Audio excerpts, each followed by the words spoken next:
tips and tricks. So that's great. So I'll go ahead and stop my screen here real quick.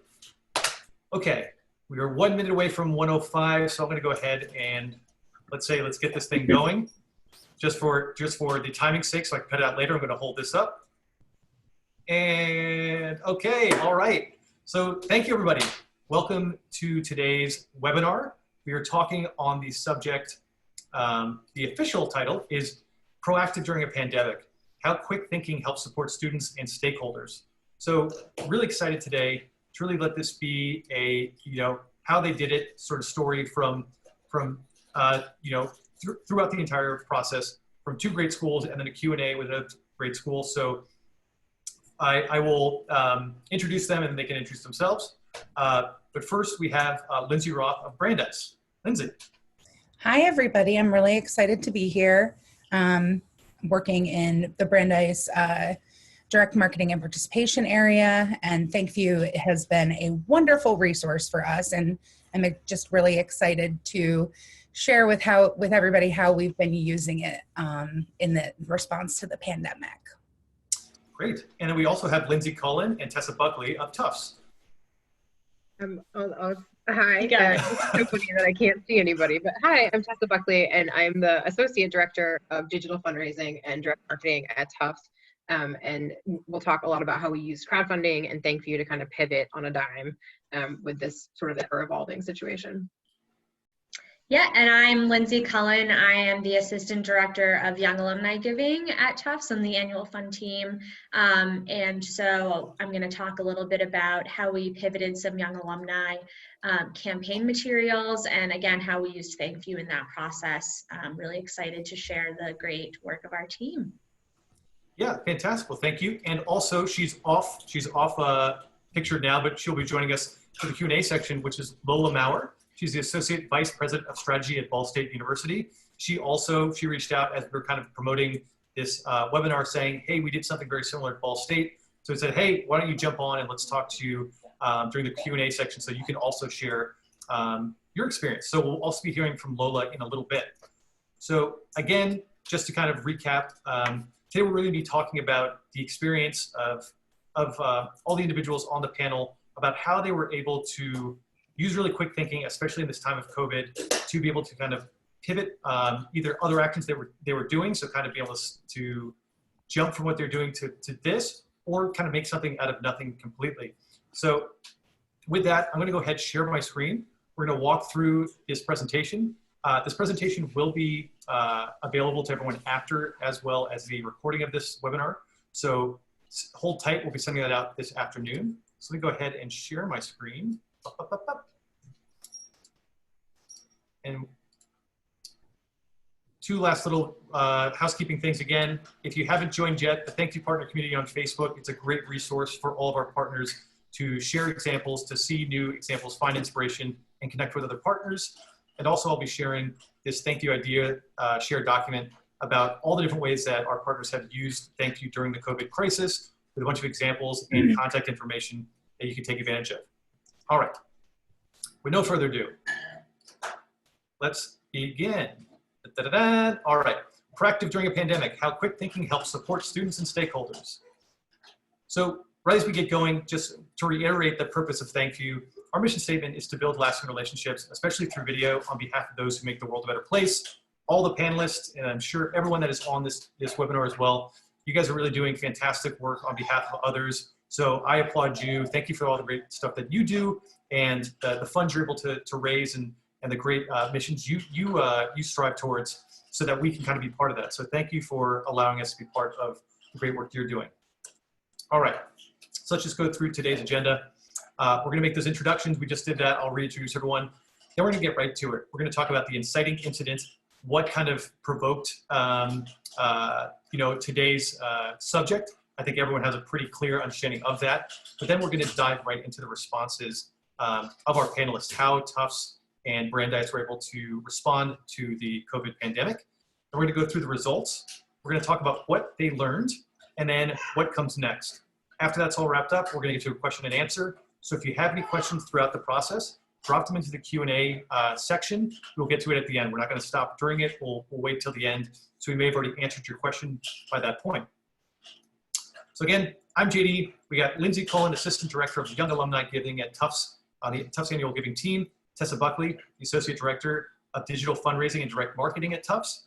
And we also have Lindsay Roth, the Director of Direct Marketing and Participation at Brandeis University.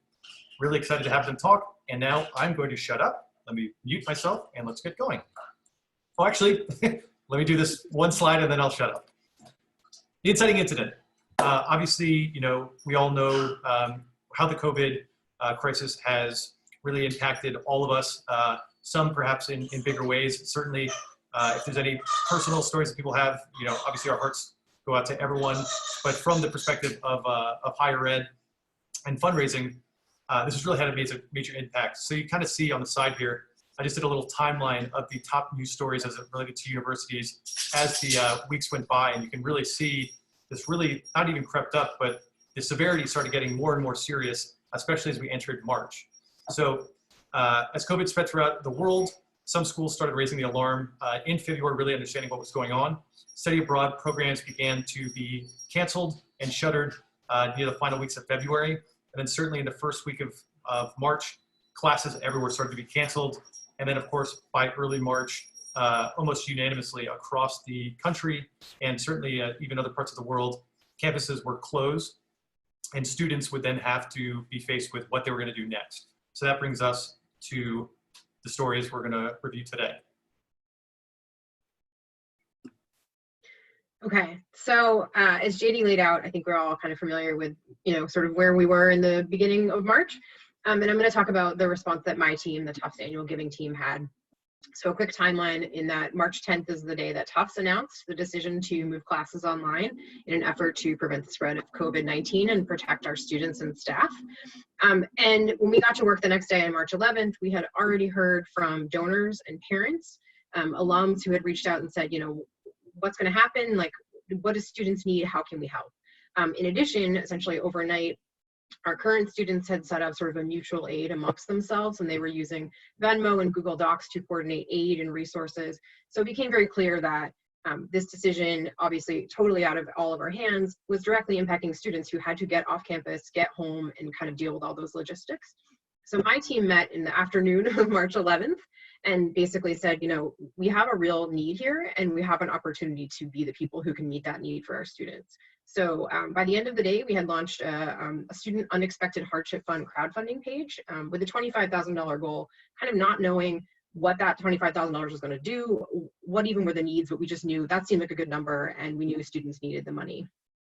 Within 2 days, we had raised $42,000 on that crowdfunding page. We were able to report out to the donors that we had already started buying tickets for students, and then we raised the goal to $100,000. I should note, just kind of in the sense of community, that there's other money came into this fund. The students themselves, their student government transferred funds into this, so this is truly a group effort. We just created kind of the vehicle for our parents and alums and sort of community to be able to get the money exactly right into students' hands. Within a couple of days, some of the graduate schools at Tufts had also set up their own crowdfunding student hardship funds. And then throughout March and April, we used basically peer-to-peer outreach and staff direct outreach to promote these hardship funds, to let people know if they asked that students did have needs and that the way that they could meet them was giving this money directly to the students. Yeah, next slide. Okay, so I do want to acknowledge that 100% setting up a fundraising campaign in 24 hours is not at all how our team usually works, and it's probably not how anybody's team actually works. But you know, sort of in the kind of deep dive of how did this happen so quickly, there were a number of things that we were able to coalesce, and I just want to talk through a little bit about what those are. So Lindsay Cullen and I work on the Tufts Annual Giving Team. And that team largely works with the undergraduate students, but also works centrally. So I work centrally, and our team really has an eye for connections and relationship building. And so we had a really unique opportunity in where we sit at Tufts to be able to say, like, we know how to do this. We have the wherewithal. Like, here's the people that need to talk to each other. So we were able to be the connectors. We also have incredible students who see themselves as a community. They're obviously very action-oriented. They saw a need and set up a way for students to get funding even quicker than we could. And they really show up for each other. We have really engaged alums and parents. We already, long before this, have put a lot of effort into stewardship and helping them understand where their money is going and how students on campus now are using that money.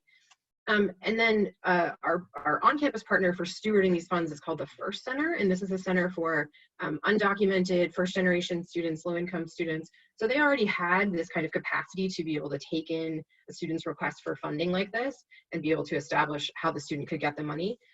They're trusted by students. They do incredible work. And my team already had a relationship with them in that we've been fundraising for a first-generation specific scholarship. So we were sort of a known entity to each other, and they trusted that we could kind of bolster their work and that they were the right people to steward the money. So basically, as a team on March 11th, we decided, like, let's move fast because the need is now, and we want to be the people who can help, and we'll iron out the details as we go. Great. That was awesome, Tessa. And I just want to give another shout out to our team for being able to do everything so quickly. It was really amazing thing to see and be a part of.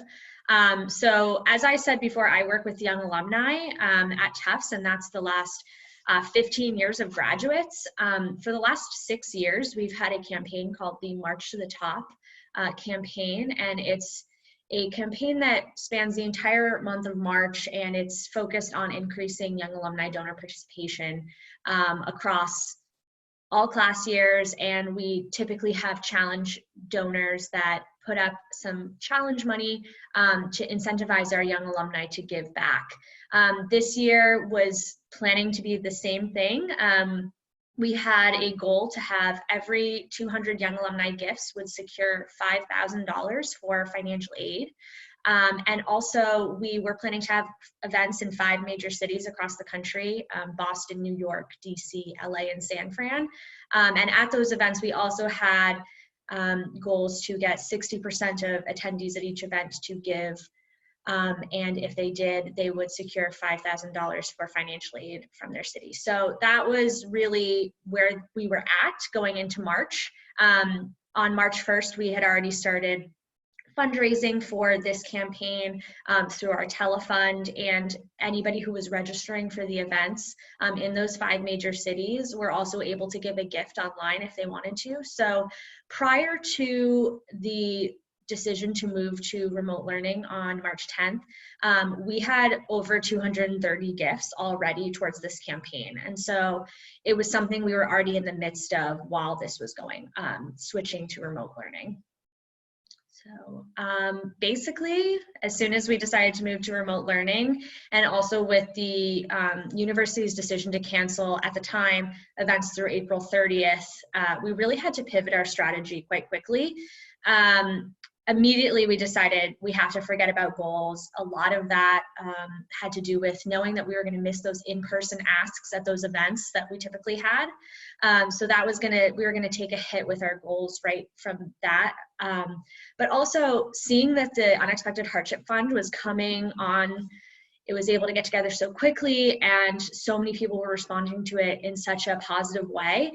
We decided to just pivot our messaging, and instead of promoting giving to anywhere on campus, especially because there were no students that were going to be on campus, etc., we really just wanted to focus on the needs of current students and this Unexpected Hardship Fund. So we just had to really be in touch with our volunteers right away and say, hey, this is the messaging we're going to go with now, get them on board. They were all super positive about it, and just providing them with tools and language to promote the fund through email, through social media. In terms of, we already had been working with our communications team and we had appeals on the calendar.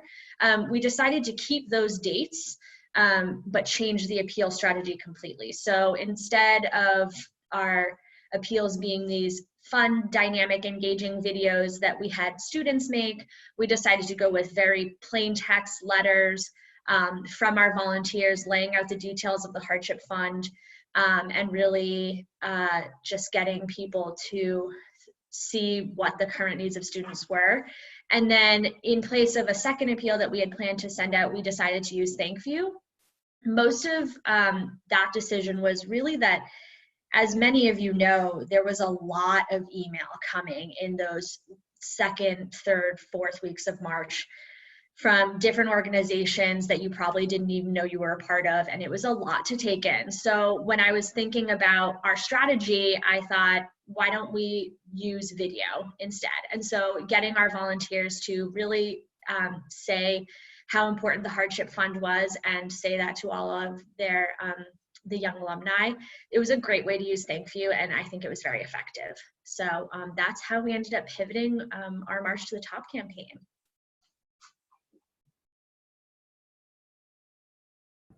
Great.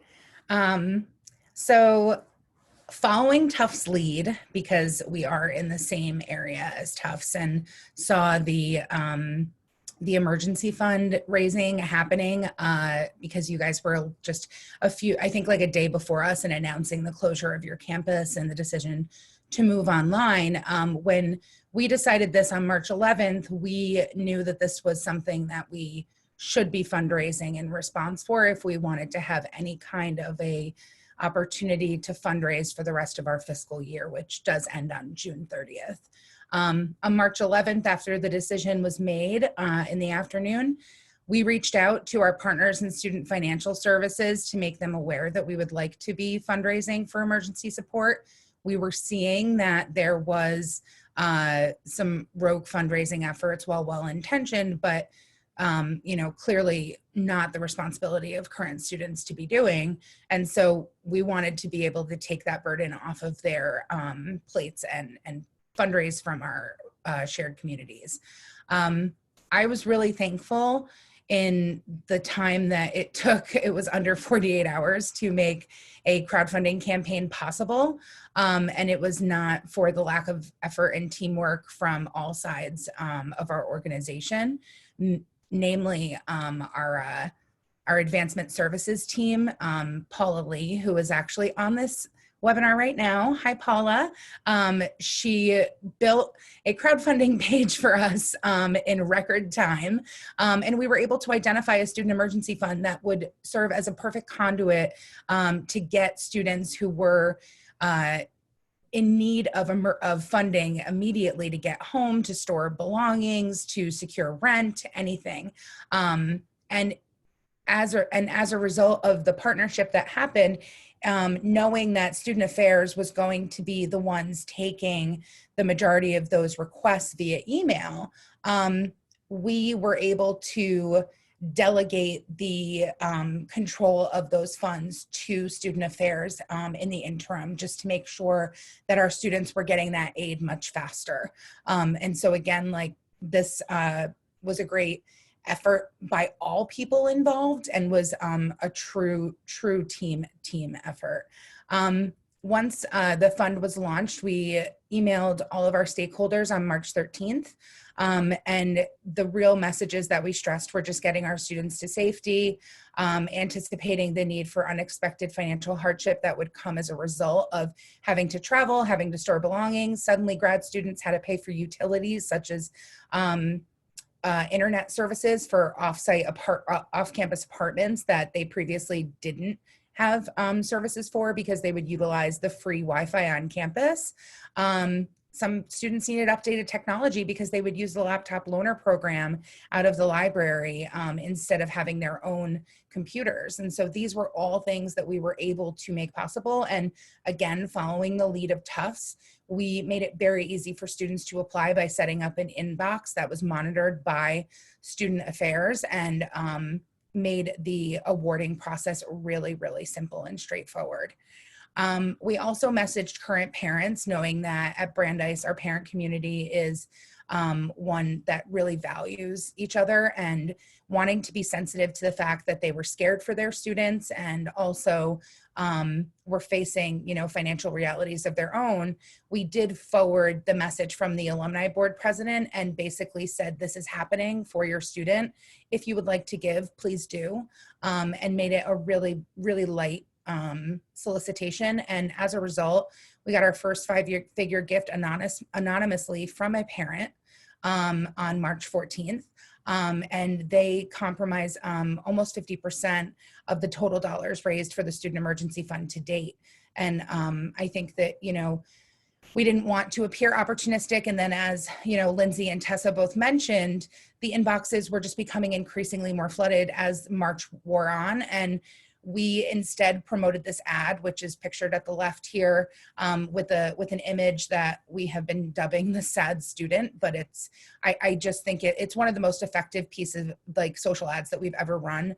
The engagement was extremely high. It resulted in hundreds of gifts over this time period, and probably cost us all of $300 to promote over that time. And so it was a nice way to keep the fund numbers ticking upward without having to be quite so aggressive in the inbox.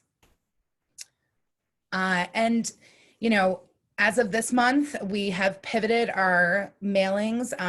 We've even moved some. We had a nice tribute mailing for commencement that just isn't going to happen, and it might serve a purpose later on in the fall, or it'll just have to wait till next year. And that's one of the biggest things that I think we've all taken away from this situation, is the need to be flexible and to just let go of any kind of plan that you may have invested in to date, because it still continues to change the reality of the situation and how it's impacting our individual organizations and populations. We are a Giving Tuesday school, which is not the norm. I think a lot of schools participate in Giving Tuesday, but have a separate Giving Day. And we actually host our Giving Day equivalent on Giving Tuesday. It works really well for our population. It's been established and has been hosted for years. And so when the Giving Tuesday organization announced that they were going to be hosting Giving Tuesday now in response to COVID-19 on May 5th, we decided that we were going to participate, because again, it just felt like a missed opportunity if we didn't take this chance to galvanize support from our community. This also allows us to test a new crowdfunding site that we signed just before we all went remote. And so we need a project to host before the bigger event. And we're going to be celebrating our community and really focusing on togetherness as a theme with this campaign. Brandeis likes to refer to itself as DICE, as the kids would say. And so we've been playing around with social distancing as a hashtag on social media. And so in that vein, this effort specifically will be tracked with the hashtag distancing together. Right now, what we're doing is, preparing for Giving Tuesday now, and we have received 5-figure and 6-figure matches, which I'll talk about a bit later, as well as we plan to distribute a lot of testimonials that we have received from student beneficiaries that were submitted anonymously, but are still extremely impactful and really speak to the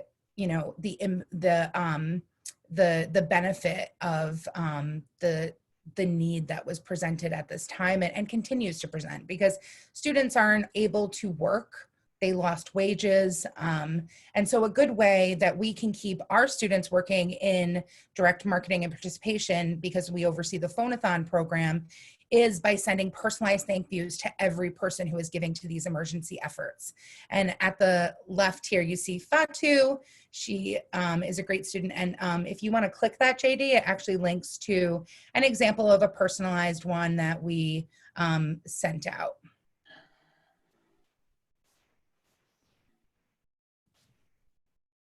Oh, let me remove my headphones. Hi, Madeline. This is Fatu, class of 2022 at Brandeis University. First and foremost, I hope this message finds you and your loved ones safe and well. I am currently practicing social distancing at my home in Atlanta, Georgia, while still taking classes via Zoom. On behalf of all students, I just want to say thank you so much for your recent support to the Student Emergency Fund. Thanks to you and the nearly 500 others who have invested in the university during these unprecedented times, we have been able to help over 200 students and counting. Presently, about $350,000 has been dispersed to help students move home safely, get necessary prescriptions, and maintain wages despite the loss of work. These are just a few examples of the many ways gifts to the Student Emergency Fund is making an immediate impact on our lives. None of this would be possible without you. Thank you so much for your gift.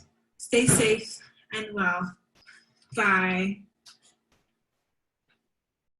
that's a great example of what we've been doing. We also encouraged people in the message below to write back if they wanted to, and we have received an overwhelming amount of replies to this campaign. Not only written replies, but video replies as well. And it's just been a really nice silver lining of the situation and showing how much the community really cares about our students and each other. And so we're going to continue this effort again, just because it's really hitting home as an engagement piece, but also it's keeping our students working. And we have about 45 students in the Phonathon program who need these jobs. They need those wages. And so if it keeps them gainfully employed, then that's great. And so, also, just before we get into additional results, we also are having them reach out via text message using our one-to-one text messaging platform. And that has been going over very well as well, just checking in and seeing how people are doing.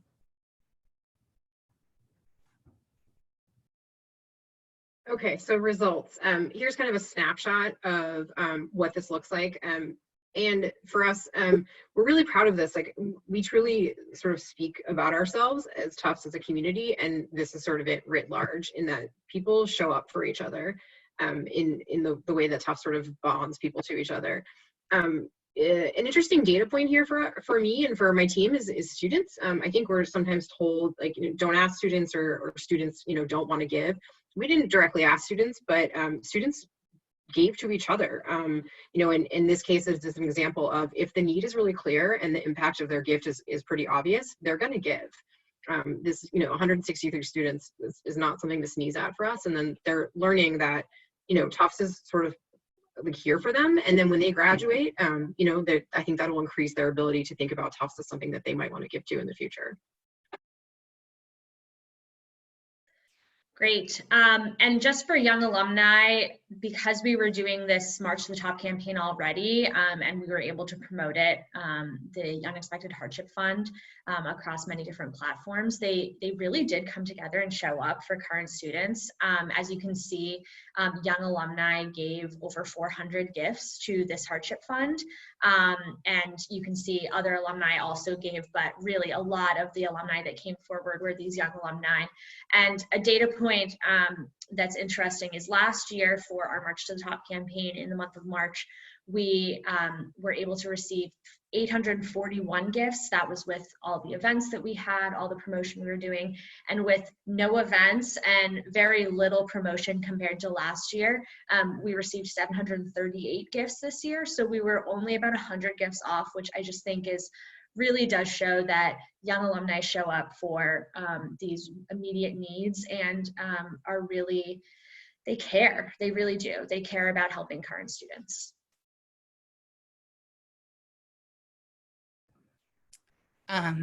Yeah, we saw very similar results.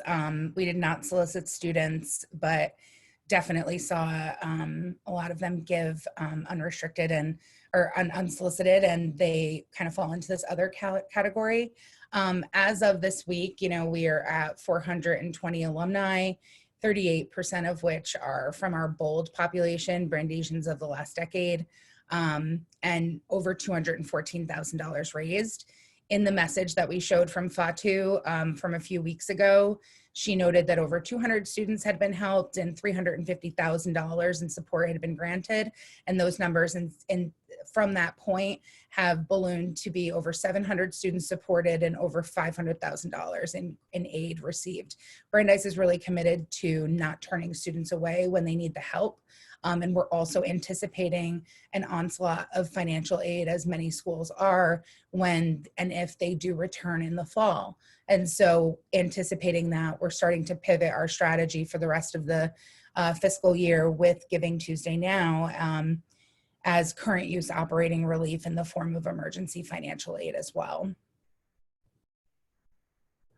And then these are just some examples of the responses. A staff member wrote back, which was really lovely to see, and not unlike many of the responses that we received. And what we've been doing is actually forwarding them along to the students and encouraging them to strike up a dialogue with them and write back where it makes sense. And JD, if you want to click maybe on the one on the right or the left or both of them, these are really nice responses that we received from the campaigns. Oh, let me go back here. Yeah. Oh, sorry. Why is it not clicking? I think if you click off the play button, it's probably linked. It's the play button itself is not linked. Yeah. There we go. Little tricks. Hey, Jonah, I'm Kate. I just wanted to say thank you for your thank you. I'm glad that you're home in Illinois. I'm from Missouri, so I'm glad you can make it back to the Midwest.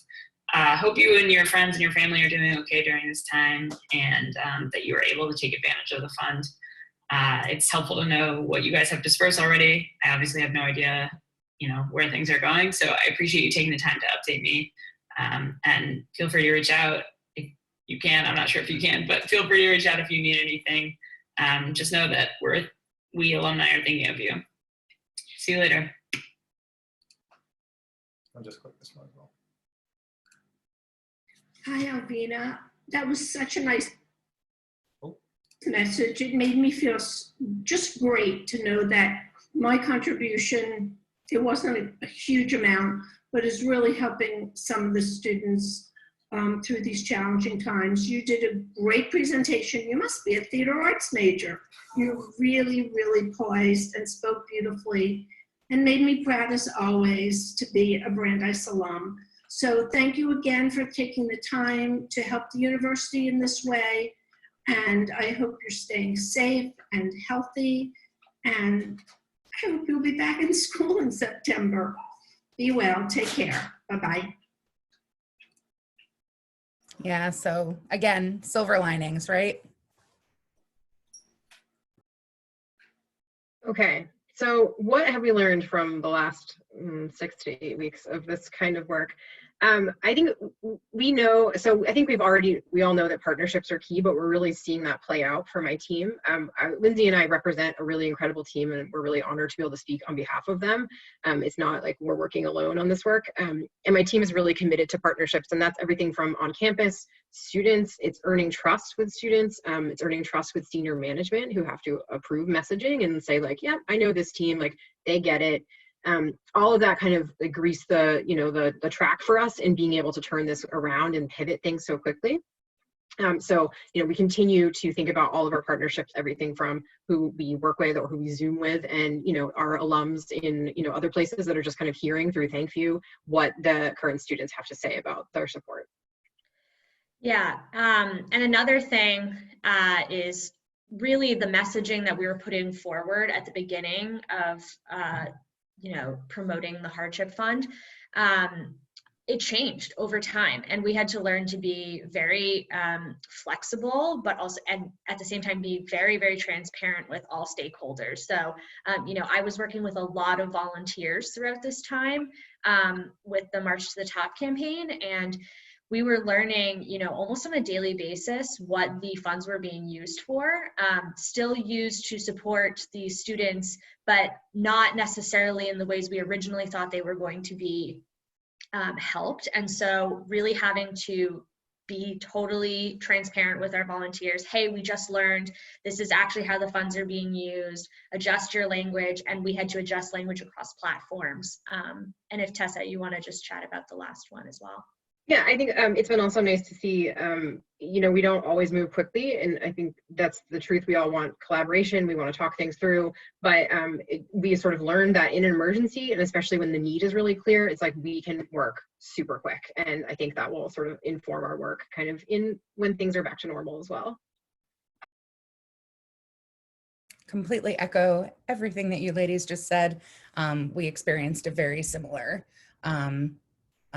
lesson at Brandeis, but also, I think my best advice to anybody who is still trying to figure out how to message or address this within their organization is to just keep messaging simple and straightforward. As we've said and continue to experience, the inbox is so flooded. I actually think that this is a time where if you are going to do something, consider a direct mail piece, because the mailboxes are not as flooded, and as long as the post office is still running, like, you know, we might as well take advantage of that. We sent a postcard to save the date for Giving Tuesday Now, simply because we had the funds available to do so, but also because we knew that our open rates, we were starting to see some message fatigue across all populations. Solicit impact stories from students and stakeholders regularly. JD, if you click that link, but this is really just to include in the deck as a, you know, something for you to explore after the fact. We have a student emergency fund impact page, and this is something that we are linking to in the ThankViews, but also updating regularly with the support from Student Financial Services, who has been wonderful about tracking all of the different ways that the funds have been used. And as those updates become available, we just plug them in on the website, and the numbers, like I said, continue to grow. And then the other piece is just be flexible and let go of any kind of expectations. When we created this campaign on March 13th and launched and then left and didn't know when we would be coming back, we hoped we would see each other in person again in a month. And here we are in week 6 of quarantine, and now we're launching a major crowdfunding event remotely, and really are uncertain about when we will be back on campus. And so being able to just be flexible and roll with it is so crucial right now in order to be successful. Okay, so I think I want to acknowledge that we don't have all the answers. What now feels very scary to me as well, but I know these are some tangible things that we're kind of seeing, and as we continue to kind of operate in this unknown environment. We are beginning to pivot the unexpected hardship fund messaging to understanding that we've kind of met the urgent emergency need for students to kind of get home safely and get set up with remote learning. And we're going to start to pivot to where we anticipate there is going to be greater need, which is financial aid and flexible funding in the idea of the area of greatest needs, because we kind of don't know what we don't know, but we do know that there are going to be big needs. We are trying to increase our communication collaboration wherever it's sort of possible, across schools, across platforms. How can we learn from what people are responding to, what people are enjoying seeing from us? Continuing to focus on relationships, even if this might not be the time to solicit people for, say, upgrading their gifts, or maybe people just don't have the capacity right now. That doesn't mean that the relationship isn't still really important to cultivate, and we're continuing to do that both outside with donors and then internally with each other. And I think one of the great things we've learned is that we're really doubling down on best practices. We've created a guiding document for everyone to use, and there's a lot of questions in there that basically say, like, what's the goal of this piece? How do we want someone to feel, and how can they have an impact? And if we continue to kind of touch back on all those things that we should be doing, and do as much as possible, but really drill down on those in these times, I think that will help carry us through. And as Tessa said, we're going forward with a lot of new stuff, a lot of new different approaches than we have in other fiscal year ends, obviously. But some of what you'll see on this slide is the same, but we will be using different messaging. As Tessa said, we're going to be moving to an evergreen crowdfunding page that is going to focus on greatest needs, what current students need now, what the university needs now. We are going to be participating in Giving Tuesday now, but as Lindsay said with Brandeis, Giving Tuesday is our big giving day as well, and we're going to be focusing all our efforts on the December 1st Giving Tuesday when that comes around. But we are going to use this as an opportunity to send a direct an e-solicitation across all schools, just acknowledging it. We are doing a Young Alumni Challenge, which was planned prior to COVID-19 outbreak, but it has changed again. And a generous couple has agreed to match dollar for dollar any young alumni gifts that come in between now and June 30th, but all of their matched gifts will go to financial aid, which is obviously an apparent need right now, especially with the way the economy is looking. But otherwise, looking forward into the end of May and June, there's a lot that looks similar. We're planning on sending an appeal mailing. We're planning on doing, personal follow-ups and renewal reminders. We are sending an impact mailing that it focuses on some stuff that we've actually been sharing quite widely about what the university is doing in response to COVID-19. Nothing about like financial impact, but really what the university is doing during this time. And we're also going to have a donor honor roll page that we're going to put up for anybody who's been giving to the university during these times. So that's a place that people can visit, and if they don't see their name, they can type in their name. If they don't see their name on there, then they can give. But really, as you can see on the left here, this image is something that we've been using across all our platforms. And really the message that we want to get out is that we are better together, and that, you know, we are a community, and this is the time to come together and give back. Yeah, so for us, the future is really, our next steps are Giving Tuesday Now. As I mentioned, our Phone-a-thon program is operating remotely, and they are sending out text messages and having check-in conversations with our alumni.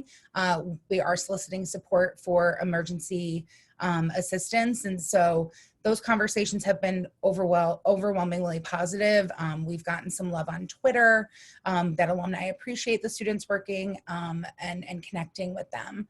And so that'll be a big driver for this effort, but we're approaching it very differently from the traditional Giving Tuesday, simply because we don't want to cannibalize that effort. We don't want to confuse the issue, but also, you know, we want to be sensitive to the ever-changing economic climate, which has changed drastically and will probably continue to do so as we approach this deadline of May 5th. The main areas of support that we are focusing with, which is different from the main event where you can give anywhere at Brandeis that you'd like to give, is Student Emergency Fund. We have a 10K match for bold alumni who make a gift. It will be matched dollar for dollar up to 10K, thanks to an alum who pivoted her annual gift. Then we also have the Emergency Financial Aid Fund, which will be matched up to $100,000, dollar for dollar.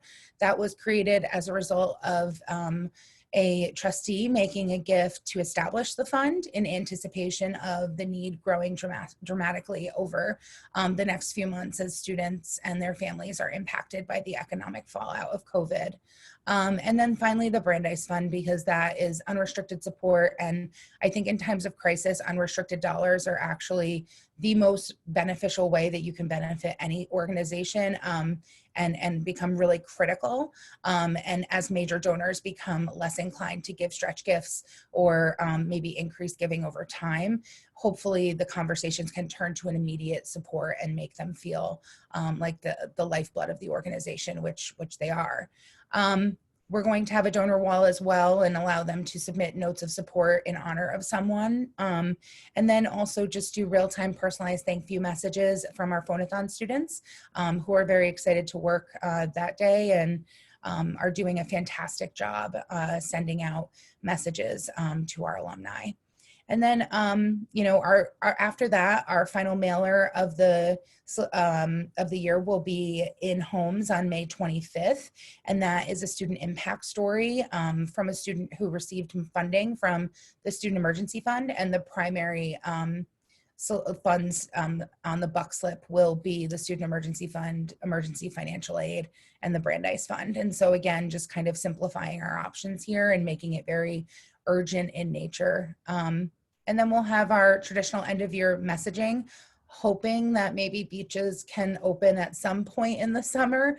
We also had planned a beach bag incentive. And so TBD when that will be launched, but we're hoping that we'll be able to either end the fiscal year or start it with a nice giveaway promotion to donors to entice them to give a little bit. And they love branded exclusive items anyway, so.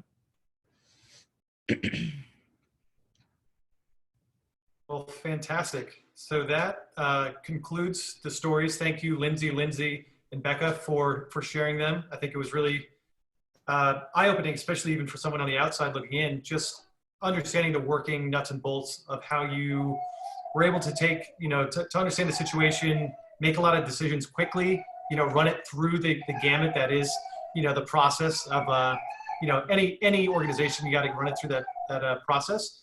So really interesting to see that.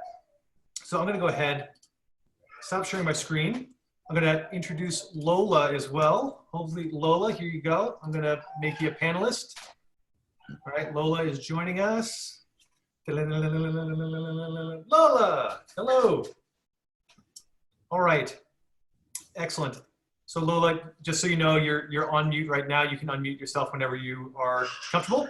So I'm going to start with questions from the audience. So starting here. Yep. Hey Lola, how are you? I'm good. Thank you so much. Yeah, thank you for joining us. So the first question, and I apologize, Sunny's so sad this is ending so soon. So Katrina asks, is there a criteria to receive emergency funds as a student? And I guess Lola, even from your perspective too, jump in wherever it makes the most sense. I'm going to mute myself. I can start. At Brandeis, we don't have a criteria that a student has to meet. It basically was down to the task. And so if a student had purchased a flight home and it suddenly was canceled, the airlines at that point, they were offering complete reimbursements. And so we would just assist them in finding the way to contact the airline. We wouldn't essentially reimburse something that was already going to be reimbursed back to them, but and then they would be able to rebook a flight. But you know, we basically created criteria for requests. And so instead of letting a student just pick out whatever laptop they wanted, we would give them $800 cash, and that would go towards a laptop. The same thing applied for groceries. We figured, you know, probably $150 a week, and we would ask the students how many weeks did they need groceries for, put that on a grocery or Visa gift card, and give that to them to use. And so the student financial services and our student affairs office really worked together to identify these hard hit areas that were common requests that were coming in, and developed a system very quickly to be able to disperse it as fast as possible.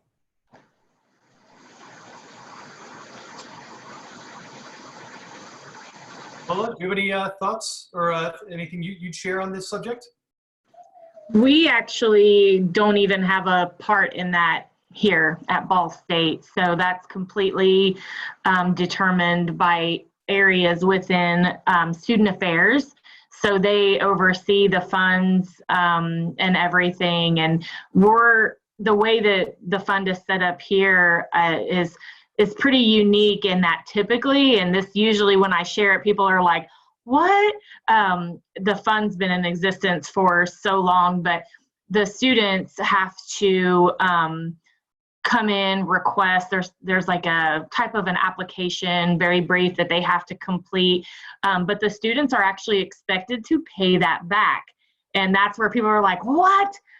They've actually waived that right now, of course. And so it's very different here from what I've heard from peer institutions. But we've just really been focused on, you know, raising the funds, but that was not a big component of our efforts on One Ball State Day here. So sorry, I can't speak like more into our involvement as a foundation with student affairs on that.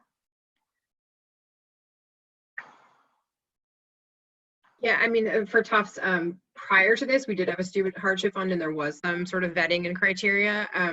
The First Center took care of that, and the First Center continues to kind of take care of that. But yeah, I mean, it's been relaxed, and I think that goal is more so to meet the need and less so kind of nitpick, you know, who might deserve it or need it or whatever. But that's, as Lindsay Cullen spoke about, like that's one of the things that kept evolving, was like, what's eligible, what can the school pay for, what's sort of outside of those things. It's continuing to evolve. So we've all kind of had to be comfortable with the discomfort of that and sort of be transparent in messaging to our donors about it as well. Excellent. And we have another question directed to you, Tessa. Can Tessa share those best practices questions with us? Sure, I'd be happy to. JD, I can probably give them to you, and then you could share them out with the deck. Yep, absolutely. Awesome. I have a few questions.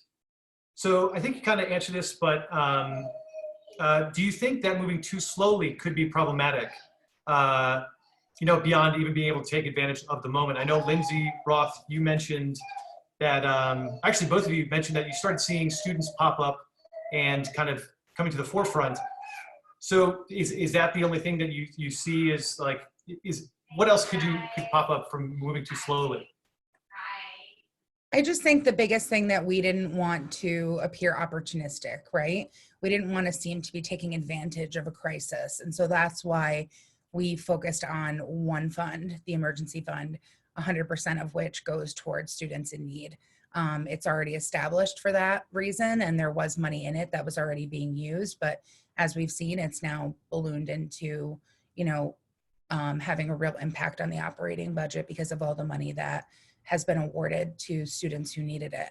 I don't think that if you haven't done something yet, that time is necessarily run out. I think the biggest thing is to put students at the forefront of whatever campaign it is that you're doing. And considering that with most schools going to an online remote learning environment and students getting safely to where they need to go, I would less so focus on some of the more pressing needs like transportation and things like that, and more talk about like paying rent, paying for groceries, paying for utilities, and then when they come back, anticipating more financial need in order just to access their education. I think what we've always come back to in our communications is keeping our students able to focus on their education and nothing more. And that's what we're trying to do.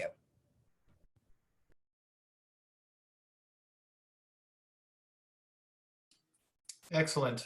I think everyone noted, and Lola, I imagine this might be similar with you, but given kind of as things were evolving so quickly, you had to change on a dime. Obviously, you have kind of new best practices, or you're going back to best practices, kind of focusing on what works. But as you were kind of creating things, did you establish new meetings or touch bases with a larger team or a team beyond yourself, beyond your usual team? And then will you continue to do that, after this is all said and done?